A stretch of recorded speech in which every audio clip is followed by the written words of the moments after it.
What if true strength didn't shout? It whispered. In a world that explodes at the slightest inconvenience, could your calm be your greatest weapon? Today, we're diving into the kind of mental discipline that doesn't demand attention. It commands it, silently. You don't need to raise your voice to show your strength. You don't need to slam your fist or wear a badge of dominance, because the most respected people in any room are rarely the loudest. They're the ones who remain steady when everyone else loses control. A truly grounded mind doesn't earn respect by force, it earns it through presence, through the way it holds itself, especially in chaos. And let's be honest, we live in a world that thrives on overreaction. People snap at each other over nothing. They crumble under pressure. They give up at the first sign of resistance. But the one who remains calm, rational, focused, that person becomes unshakable, not because they strike first, but because no strike brings them down. That's what you're about to discover in this video through the lens of Stoicism.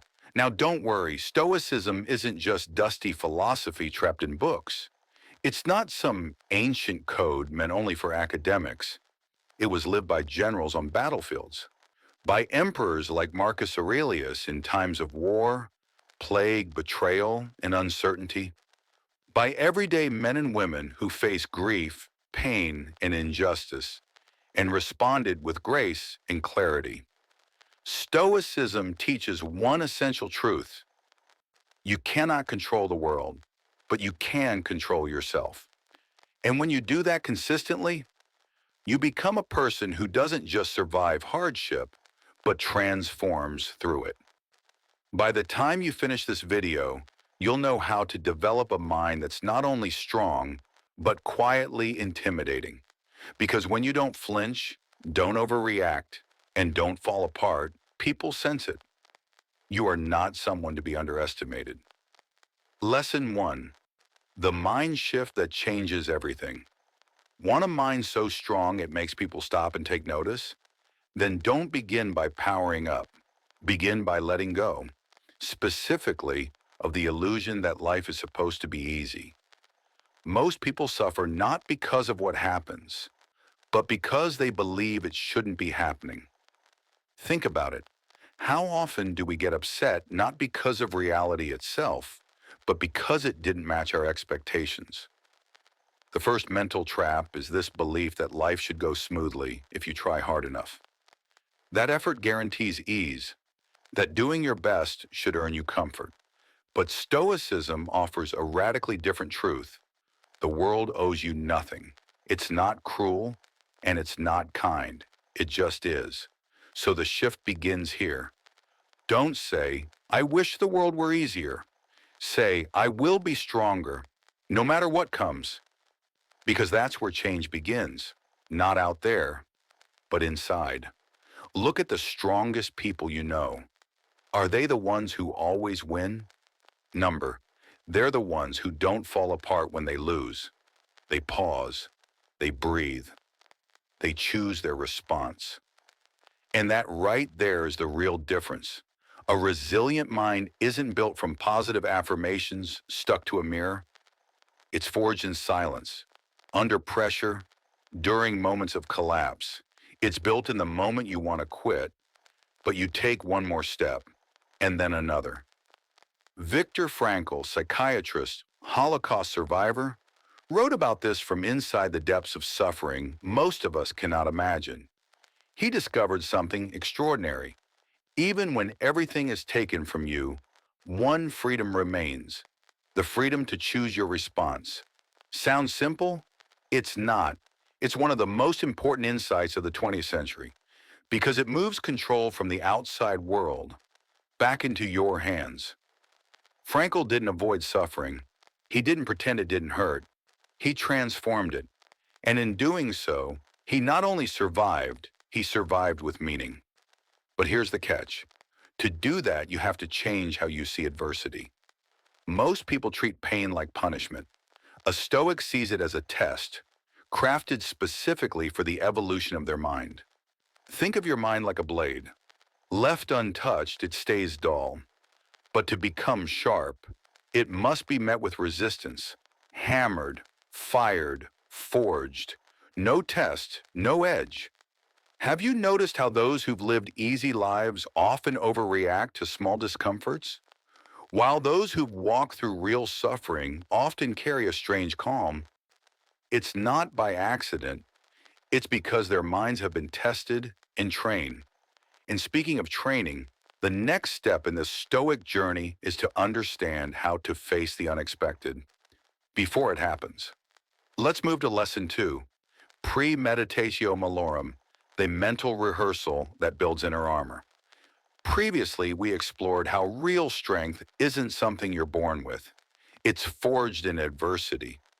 But here's the truth most people overlook. You don't have to wait for disaster to shape you.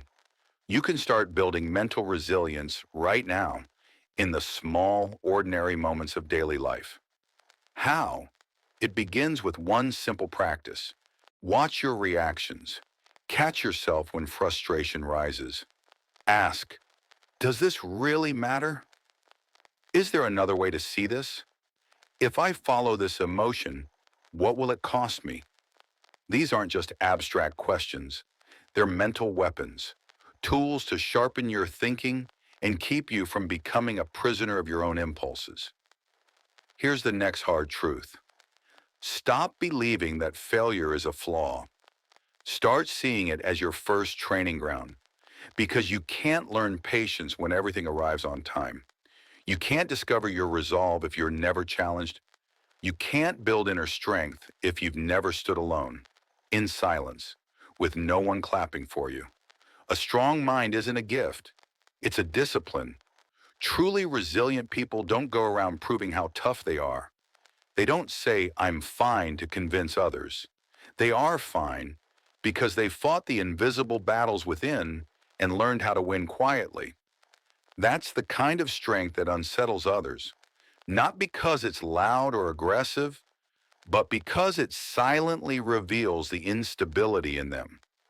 So here's something you can do right now. The next time life throws something hard your way, stop asking, why is this happening to me? And start asking, what is this here to teach me? That one shift in perspective, it's enough to stop a mental spiral in its tracks, because suddenly you're back in control of the one thing that always belongs to you, your interpretation. And when you change how you see the problem, you begin to change how you experience the problem.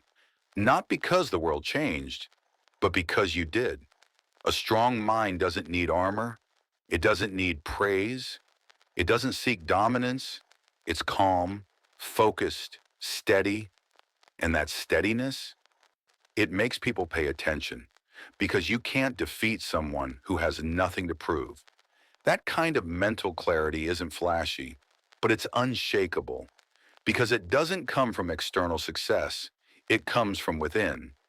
Now, if you truly want to grow, not just temporarily feel better, you need more than mindset. You need to identify and break the quiet habits that are secretly weakening you, the routines that seem harmless but are silently eroding your potential day by day. So let's move forward. Lesson 2, habits you must break to grow.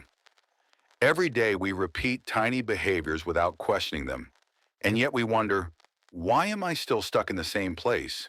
It's rarely about lack of intelligence, talent, or drive. It's because we carry around invisible habits, mental patterns that limit us. And until we clear the clutter, we can't build anything strong in its place. You can't become a warrior if you wake up every morning and immediately slide back into a cycle of complaining, procrastinating, and chasing comfort. Let's take the first one, complaining. Complaining is a seductive but poisonous drug for the mind. You gripe about your job, your coworkers, the traffic, the weather. And what you're really telling your brain is, I'm powerless. I'm not in control. The worst part? You start to believe it. Sure, complaining offers momentary relief, but it cements you in the same reality, unchanged, unsolved, uninspired. Now ask yourself, have you ever met someone who's calm, confident, and solution-oriented, who also complains constantly, Exactly. Mentally strong people don't waste energy on complaints. If they can change something, they act. If they can't, they release it. Everything else, it's just draining energy from your life. So next time you're about to complain, pause, ask, what can I do right now to improve this? If the answer is nothing, then breathe, let go, and move forward. Now let's look at another silent saboteur, comfort. We're surrounded by it. Soft couches, fast gratification, familiar routines, temperature-controlled rooms, endless distractions. But here's the question. Is your comfort zone also your cage? That's exactly what we'll uncover next. We just asked a hard but necessary question. Is your comfort zone actually your cage? And now, here's the uncomfortable truth. Comfort is where growth goes to die. Stoicism isn't about being cold or emotionless. It doesn't teach you to detach from life. It teaches you to face it fully. Even the sharp edges. When you skip your workout because you're too tired, when you stay silent to avoid conflict, when you delay that important decision because you don't feel ready, you're not just avoiding discomfort. You're sending yourself a message. Today, I'm choosing not to grow. And let's be clear, growth doesn't come from what you read, watch, or listen to. It comes from your willingness to lean into discomfort on purpose. So every day ask yourself, what is one thing I can do today that stretches me? Maybe it's waking up 30 minutes earlier. Maybe it's finally saying no to something draining you. Maybe it's trying something you've avoided for months. Whatever it is, that's where your edge is. And the only way to expand it is to step over it. Now here's the next trap, one we all fall into. Excuses. We're experts at them. They sound rational, logical. I'm too busy. I don't have the time. That's just not who I am. But most of the time, excuses are nothing more than fear wearing a clever disguise. Fear of failing, fear of being judged, fear of what might change. The danger? We repeat them so often, we start to believe they're facts. But mentally strong people don't cling to excuses. They face reality. They take responsibility. And they don't wait for motivation. They act from commitment, not emotion. Ask yourself, what in my life is stuck simply because I keep making excuses? Now, there's one more subtle habit that can sabotage your growth, and it's so common, most people don't even realize they're doing it. It's the need for approval. We all want to be seen, to be liked, to be validated. That's natural. But when your sense of direction starts to depend on other people's opinions, something dangerous happens. You begin to hesitate. You second guess. You shape shift to fit in. And little by little, your inner voice goes quiet. A Stoic, however, knows this. The only approval that matters is your own.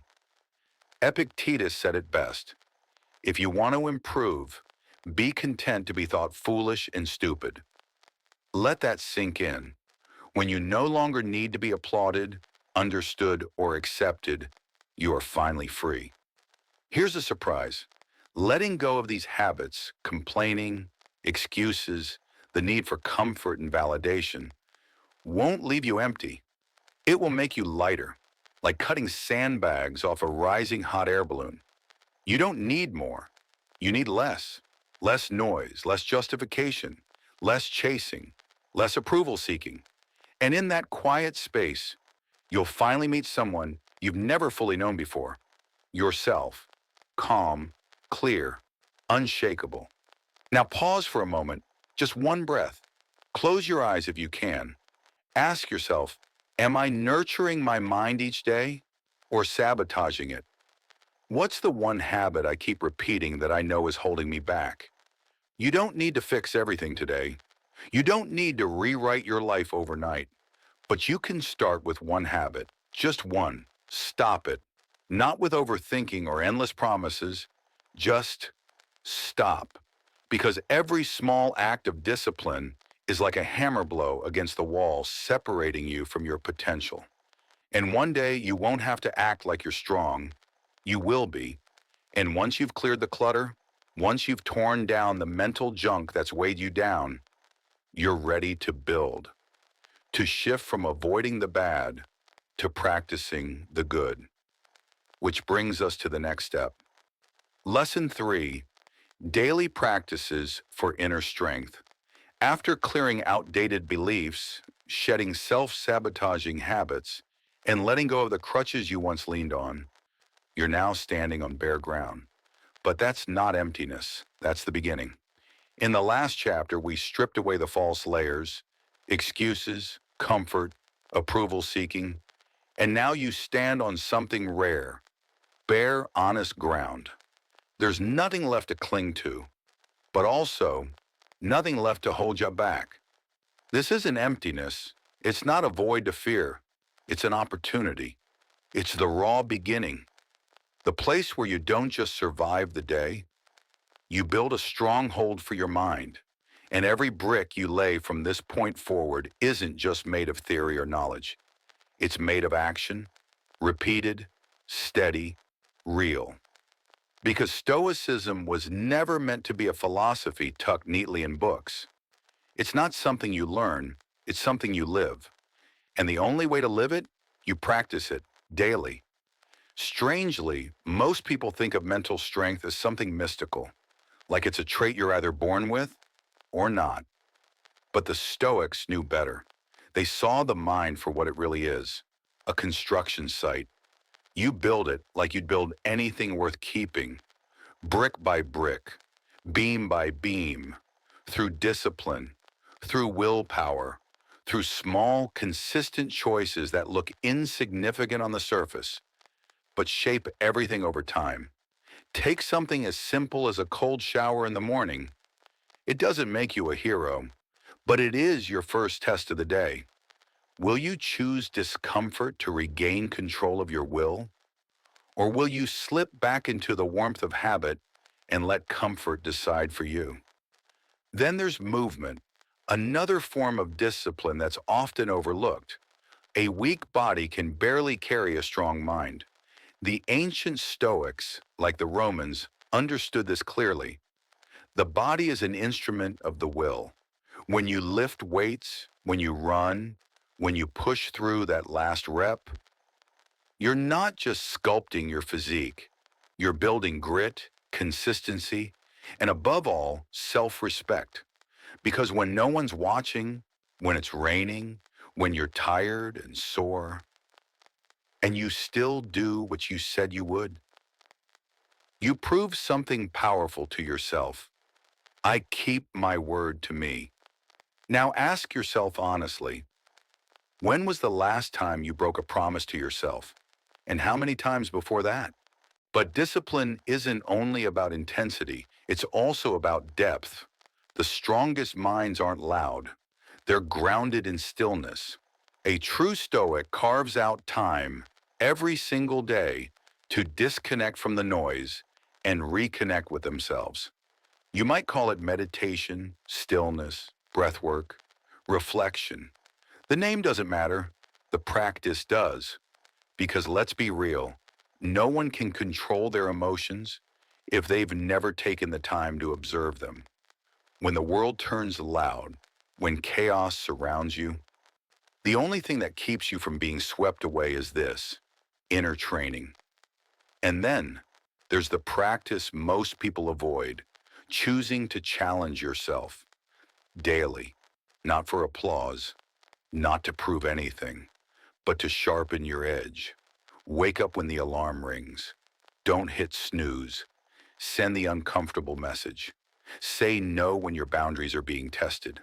Try the new skill that makes you feel clumsy and uncertain. These things seem small, but each time you do them, you place another brick of willpower. And each time you avoid them, you dig a deeper hole of hesitation. Epictetus said, "No man is free who is not master of himself." You don't need to explain that line. You need to live it. The freedom you're chasing, it isn't out there. It's in your ability to do what needs to be done, even when you don't feel like it. So be honest with yourself. When was the last time you chose the hard thing instead of the easy one? When was the last time you said no to comfort and yes to growth? Because a strong mind doesn't need praise. It doesn't shout. It doesn't panic. It doesn't bend with the crowd. It stands like a mountain, calm, silent, solid. And when people meet you, they may not be able to explain it, but they'll feel it. And sometimes they'll even fear it. That's the quiet power you've been building. But don't wait for motivation. Don't wait for the perfect moment. Start today. Or better yet, start now. Take a cold shower, move your body, sit in silence. Do the uncomfortable thing you've been avoiding. Not because it's easy, not because it's fun, but because you're building a mind that can't be shaken. And that brings us to the next phase. Now that the foundation is set, how do you protect it? Let's move to lesson 4. Emotional mastery in a world that wants you reactive. In the last lesson, we talked about choosing the hard thing over and over again without needing recognition. And here's where it leads. No applause, no trophies, just a quiet, steady knowing you're becoming solid, like stone. And yes, some mornings you'll feel tired, some days discouraged. There will be moments when you wonder if it's all worth it. When that happens, pause, take a breath, step back from the noise and ask, is this discomfort here to break me or build me? Because the truth is, most pain isn't punishment. It's a test, a question in disguise asking, are you worthy of the stronger version of yourself? And the moment you start noticing the subtle shifts in how you react, when you stay calm in chaos, when you resist the urge to lash out, when you feel anger rise and let it go, when fear whispers and you still move forward, that's when you realize you are no longer who you used to be. And that's the exact moment you're ready for what comes next. A lesson every true Stoic spends a lifetime learning. Rethinking failure, not avoiding it, not hiding it, not rushing past it like a bad memory, but facing it, befriending it, using it as fuel. Lesson 4. Rethink failure like a Stoic. For most of us, failure is painted like a threat. It's something you dodge, cover up, move past as quickly as possible. Like it's a dirty trap on the path of life, only stepped into by the careless. But to a Stoic, failure isn't a trap, it's a map, one that very few people want to read, but that everyone who's ever gone far has studied again and again. Failure doesn't show you what's wrong with the world. It shows you where you are still unrefined, where you thought you were ready but weren't, where you assumed you understood but didn't. Most people treat failure as the end of the road, but the Stoic sees it as reality's blunt invitation. Adjust, grow, try again. If you've ever lost a job, been rejected, had your voice ignored in a crowded room, you failed. But here's the catch. If you reacted only with blame, shame, or avoidance, you miss the deeper opportunity, because in those moments the mind isn't supposed to escape, it's supposed to train. A strong mind doesn't pretend to know everything. It simply has the courage to sit with failure and ask, what are you here to teach me? The people you respect most, the ones whose presence commands attention, even in silence, they've asked that question over and over, and they've waited for the answer, even when it was uncomfortable. Take Pulitzer Prize-winning journalist Kathryn Schultz. She wrote an entire book, Being Wrong, to explore one powerful truth. The best people? They're often the ones who've been wrong the most. But here's the difference. They don't flinch, they don't defend, they don't spiral. They observe their mistakes like scientists watching an experiment. No drama, no ego. If they fail, they learn. If they learn, they grow. And that's how they outpace everyone still trying to protect their pride. Ask yourself, what mistake from your past still holds power over you? What have you been too proud, too scared, or too tired to try again? The ego that can't admit it was wrong is the quietest prison you'll ever live in. A Stoic doesn't fear flaws. They turn flaws into fuel, because if you can't face being wrong, you'll never move forward long enough to get it right. Take Sarah Blakely, the world's youngest self-made female billionaire. Her father used to ask her every single day, "What did you fail at today?" Sounds harsh, right? But he wasn't mocking her. He was training her to see failure not as proof of defeat, but as proof she was reaching. So when her idea for Spanx got rejected dozens of times, she didn't shut down. She didn't feel shame. She felt like she was getting closer to a yes. Now maybe you think, I'm nothing like Sarah Blakely. But what if you're more like her than you realize? What if the only difference is that she trained her brain not to flinch every time the world said no? What if the only thing standing between you and the next version of yourself is the story you keep telling yourself about what failure means? The good news? That story isn't fixed. You can rewrite it, starting now. And that brings us to the next crucial shift in building a resilient mind. Letting go of control, not giving up, but focusing only on what's truly yours to manage. We just redefine failure, not as the end, but as a beginning. But to truly transform through failure, you must do what most never dare to: stand in the fire and not run. The Stoic doesn't just endure heat, they train in it. They temper their mind the way a blacksmith tempers steel, because they understand the simple truth: no blade is ever sharpened in warm water. Failure is the forge. Hardship is the anvil. And every painful moment, that's the hammer striking again and again until your shape begins to change. Each time you fall, you're faced with a choice. Will you shrink back into your old shape? Or will you stay in the heat just long enough to be remade?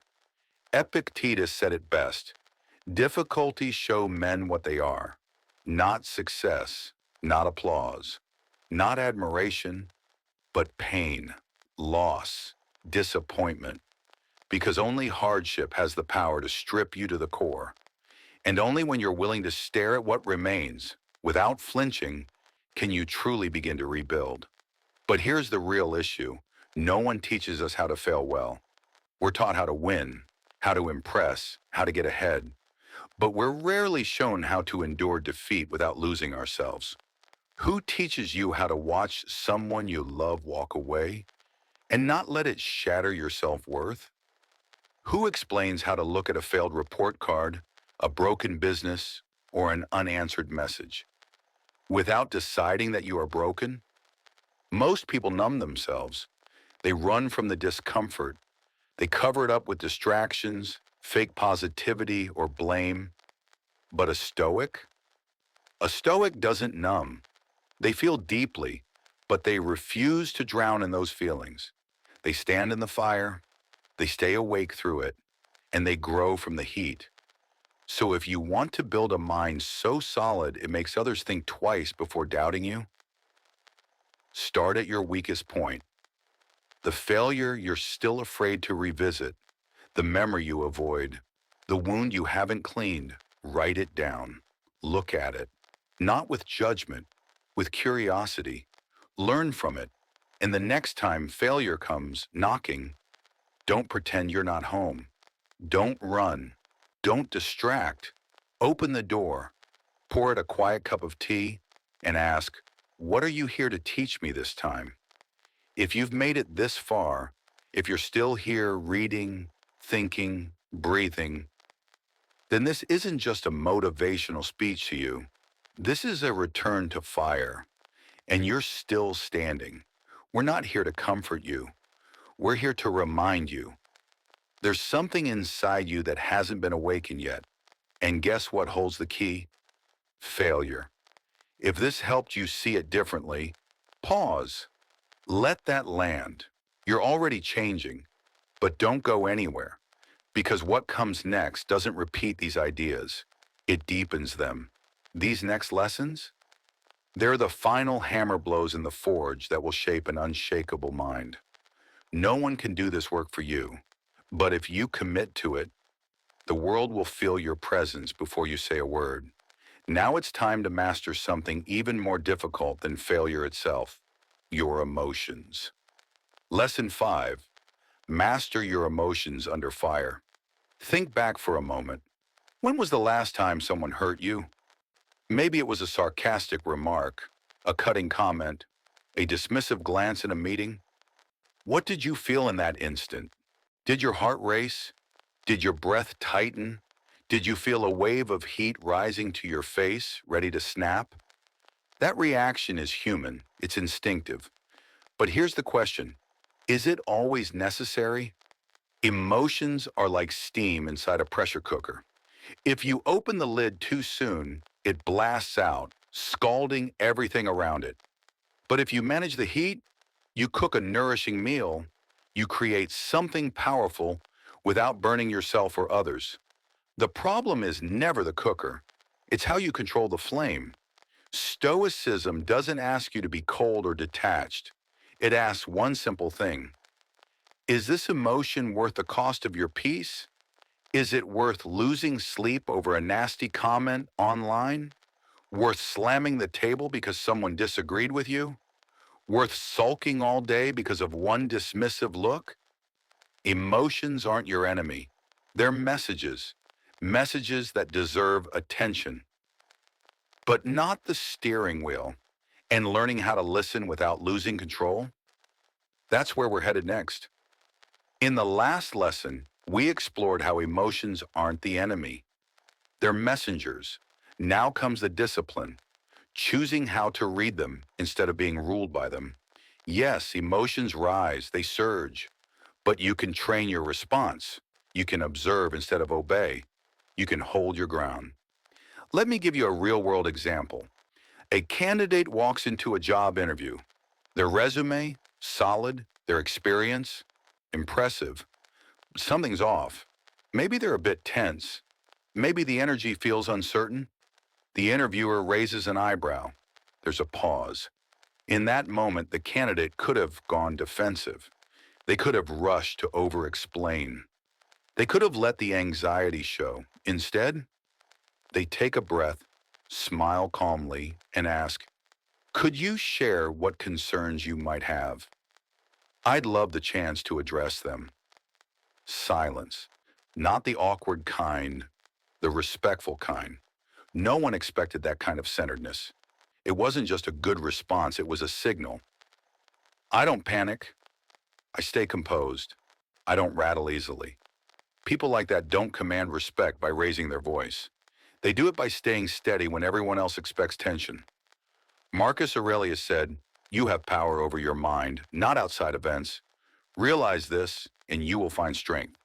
No fluff, no dramatic flair, just a raw, timeless truth. One that most people avoid.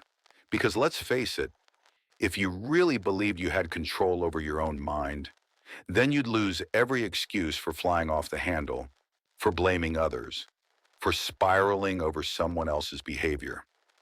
I once heard a man, late 50s, quiet demeanor, say something I've never forgotten. It took me 15 years to learn not to argue back when my wife is upset, not because I'm afraid of her, but because I've finally realized when someone's angry, they say things they don't mean, and I don't want to add fuel to the fire. He wasn't quoting Stoic philosophy, but he lived it. He was a Stoic in practice, without ever reading a single page. And that's the key. Pausing before reacting isn't a trick. It's a life skill. Like any skill, it requires repetition, training, and patience. So here's your practice. Every morning, before you leave the house, remind yourself, today I will not react too quickly. Simple, but powerful. And when the pressure builds, when you feel the urge to snap, defend, or attack, stop. Just count to 5. No deep breathing, no complicated mental gymnastics. just a moment of stillness. Count like someone who's about to say something that matters, because it does. And if you speak while your emotions are still in charge, chances are you'll wish you hadn't. There's a line from the Bible I've always remembered. A fool gives full vent to his spirit, but a wise man quietly holds it back. That's not about silence. That's about strength. Wisdom isn't knowing everything. It's knowing when to stay quiet. If you try this for just a week, just 7 days of restraint, you'll notice something strange. The change won't be in others. It'll be in you. You'll start to feel different, calmer, harder to provoke, less reactive to the chaos around you. And others, they'll feel it too. Not because you became louder or tougher, but because they'll sense something unshakable in your presence, grounded in storms, still when others spiral, quietly powerful. That's what mastering your emotions gives you. Staying calm when things are calm is easy. Staying calm when someone's throwing fuel on your fire, that is strength. And now that you've taken that step, you're ready for the next. Let's move into the core of it all. How to build an unshakable mental foundation. Lesson 6. Build an unshakable mental core. In Stoicism, no one is born with a resilient mind. There are no chosen ones, no secret gifts. Mental strength is built quietly, slowly, and consistently. And most of the time, the world won't even notice. Until one day you're the calmest person in the room while everyone else is losing their grip. In the last lesson, we talked about building an unshakable mental core, a quiet presence, forged daily in the ordinary that others can't help but respect. Now let's bring that idea home, because true strength isn't about the grand moment. It's about the moment you sit, breathe, and think to yourself, I've been through worse. I can handle this. That right there is stoicism in action. Not a lecture, not a philosophy textbook, just one single choice made in one small moment that shifts everything. Picture your mind like a house. When a storm rolls in, most people run outside, panic, try to control the wind. The Stoic, they shut the door, check the windows, and fortify from within. Because the storm is never going away. The chaos of life, the pressure, the unexpected, it's all permanent. So you don't try to change the storm. You make sure your house is solid. That house is your inner world. It's the one place you must keep steady because it's the only place you're truly in control. And how do you train for that? You start by choosing not to react in just one moment each day. Maybe it's when someone cuts in front of you in traffic. Maybe it's when your phone won't stop buzzing with texts, or when you spill coffee on an important document you just printed. In that instant, pause. Don't suppress the feeling. Observe it. Question it. Ask yourself, is this emotion helping anything? If not, why am I choosing to carry it? That's it. That's the training. And every time you do that, every time you catch yourself, hold steady, and respond instead of react, you lay another brick in the foundation of your mental fortress. It's not loud, it's not flashy, but it changes you. You'll start to become someone others might not always understand, but they won't be able to ignore. People may disagree with you. They might even dislike you or try to throw you off, but they won't be able to shake you. And that makes them pause, because they're used to people flinching. They're used to noise, defensiveness, ego. But when they throw chaos at you and you remain still, it reflects something back at them, something they weren't prepared to face themselves. Let me tell you a story, not for drama or inspiration, but because sometimes you need to see a piece of yourself in someone else. This is about a man named Mark. He lived in a small suburb outside Cincinnati, Ohio. He used to be a delivery driver for a courier service. 12-hour days, minimal pay. He was sending money back home to help his mom fight cancer. He was still paying off student loans for a degree he never finished. Why? Because he had to work full time. Then came winter. One icy night, while rushing a delivery, his truck skidded through an intersection. Crash. Delivery canceled. Job gone. A week later, his girlfriend left. Her note read, "I can't live in this uncertainty." Mark sat in a freezing apartment. Thin blankets. A heater that coughed more than it worked. $72 left in his bank account. No post on social media. No calls to friends. No dramatic cries for help. He just opened his notes app and typed, "No one's coming, so I have to come for myself." 3 months later, he took day work at a dusty old auto shop. A year later, he was fixing the same kind of truck that crashed. 7 years later, he published a book. The title, "Enduring Didn't Make Me Strong, Rebuilding Did. Now, Bring It Back to You." Here's a tool. Simple, quiet, transformational. Each night before bed, write down one moment from the day where you lost control, even a small one. Then write 3 different ways you could have responded if your inner core had been stronger. Do that every night. No judgment, no shame. Just you, your thoughts, and your reflection. Over time, you'll notice. The change doesn't come from feeling powerful. It comes from being harder to shake. One small decision at a time. People won't be wary of you because you speak the loudest or argue the smartest. They'll pause around you because you don't waver. Because when they lash out, you stay centered. When they unravel, you hold your rhythm. Your stillness exposes their noise. And here's the hard truth. Not everyone is ready to see their reflection in your strength. But that's not your burden. It's your proof. And if you've made it this far, truly reading, reflecting, and staying with this process, then there's one thing I want you to know. Mental strength won't shorten the road, but it will carry you through when that road gets steep. Now, are you ready for the final step? Not the loudest, but perhaps the most difficult. You've built stillness.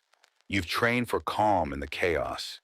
You've faced failure, held your ground, and sharpened your inner edge. But if you want to walk this path fully, through resistance, through fatigue, through life's endless noise, you'll need something even deeper than strength. Discipline, because motivation is a guest. It knocks when it pleases, stays when it's convenient, and disappears the moment you need it most. Discipline, on the other hand, is the one thing that stays when nothing else will. Lesson 7. Why discipline always beats motivation. Picture this. It's 5:30 a.m. The alarm cuts through the dark, cold silence. You're wrapped in warmth. Your body's heavy. Your mind already negotiating. Just 10 more minutes. Then 10 becomes 20. And when you finally rise at 7 a.m., the day hasn't defeated you. You've defeated yourself. Not because you're lazy, not because your willpower is weak, but because your discipline hasn't shown up yet. And without it, the mind drifts. Soft, aimless, easy to persuade. Most people think one strong reason is enough. A powerful quote, a spark of motivation, a viral video. And yes, those moments feel good, but they're illusions dressed in fireworks. Motivation is fleeting. It's a wave that lifts you briefly, then disappears without apology. And if you build your goals on that wave, you'll work when you feel like it. Pause when you're tired. Quit when it's hard. That's not a strategy. That's wishful thinking. Discipline is different. It's invisible, but it shows up in everything you do. You see it in the one who doesn't announce their goals, just acts. In the one walking to the gym in the rain while others are still in bed. In the one who declines the easy option, not for ego, but because they're focused on something bigger. People will say, "You're so consistent. You're so motivated, but deep down you'll know it's not motivation. It's non-negotiable. You stop debating with yourself. You act because it's what you do. Period. Look at the ones who succeed over the long haul. They aren't bursting with inspiration every day. They aren't constantly hyped up or emotionally charged. They understand one truth. Emotions are variables, but actions must be constant. The writer writes, even with a blank mind. The athlete trains, even with a broken heart. The builder builds, even after a failed pitch. These people don't live by sparks, they live by systems. So what about you? Got a goal? Lose weight? Launch a brand? Write a book? Earn more? Goals are great. They give you direction. But goals don't move you. Systems do. You don't say, I'll write my book someday. You write 500 words every morning, no matter how bad they sound. You don't try to eat better. You clean the junk out of your kitchen. You don't find time to work out. You schedule 5 sessions a week and you show up. That's discipline, not a strict drill sergeant in your head, a gatekeeper at the door of your dreams. It doesn't ask, do you feel like it today? It simply says, do it anyway. In today's world, power doesn't come from shouting louder or posting more. It comes from quiet consistency. You don't tweet about your early mornings. You've been doing it for 2 years. You don't post a gym selfie. But when you take off your jacket, people pause. And that pause, that silence, that's respect. You didn't ask for it. You earned it by showing up again and again and again. And that kind of consistency, it makes people nervous because they know you're no longer like them. Swayed by moods, thrown off by drama, or crushed by the weather. You are steady while they're still waiting for the next burst of motivation. Now, is that exciting? Maybe not. Discipline isn't glamorous. It doesn't glitter. But ask yourself this, is it more exciting to live a life ruled by emotion, where every decision depends on how you feel, where your dreams wait in a folder labeled, "When I'm ready"? If you're always waiting for the right moment, when will you ever begin? So look at your day, look at your habits, and ask the one question that always reveals the truth. What would the disciplined version of me do right now? Then do that. And coming up next, you'll need that discipline for something even greater. Not just building habits, but protecting your energy from the people who drain it. You've just learned why discipline, not emotion, is the foundation of real change. Now it's time to ask yourself a brutally honest question. Did you do what needed to be done today, or just what you felt like doing? Did you move like someone in control, or did you follow your moods like a leaf tossed around by the wind? And if deep down you already know that discipline and systems are the answer, then what are you still waiting for? Because it never starts with fireworks. It begins with a single action, then another and another. No applause, no spotlight, just quiet consistency stacking up behind closed doors. But here's the truth. If you repeat those actions long enough, if you show up when no one's watching, if you stop negotiating with your feelings and start committing to your growth, you won't just build a stronger mind. You'll build a life that others can't copy. Why? Because discipline can't be downloaded. It can't be borrowed, begged for, or bought. It must be forged day by day in the invisible moments that no one will ever post about, but that shape everything. And if you keep living that way long enough, deliberate, grounded, unfazed, you'll become something rare in this world. A pillar, not loud, not flashy, but immovable. A steady force in a time where everyone else is crumbling under pressure, and there is nothing, absolutely nothing more powerful than a person who knows exactly what they need to do and does it anyway. No matter how loud their emotions scream, no matter how uncertain the day feels, That is what it means to be mentally unshakable. We've just walked through 7 powerful principles, each one a step toward building a mind that doesn't collapse under stress, but rises above it, not through pretense, not through ego, but through daily disciplined action. This isn't about pretending to be strong. It's about becoming strong by staying consistent, staying calm, and staying in control, even when life turns to chaos. Because Stoicism doesn't hand you comfort. It doesn't promise a life without struggle. What it gives you instead are tools, not to feel better, but to do better. Even when your mind is tired, even when your heart is heavy, even when every part of you says, just stop. Those are the moments that shape you. The moments when you want to quit, but don't. The mornings you don't want to get up, but do. The decisions that go unseen, but define everything. And if you keep walking this path, quietly, consistently, you'll wake up one day and realize you've changed. Not in some dramatic, cinematic way, but in the way you breathe, the way you respond, the way you carry yourself when everything around you feels unstable. And someone, maybe a friend, maybe a stranger, will ask you, how do you stay so grounded?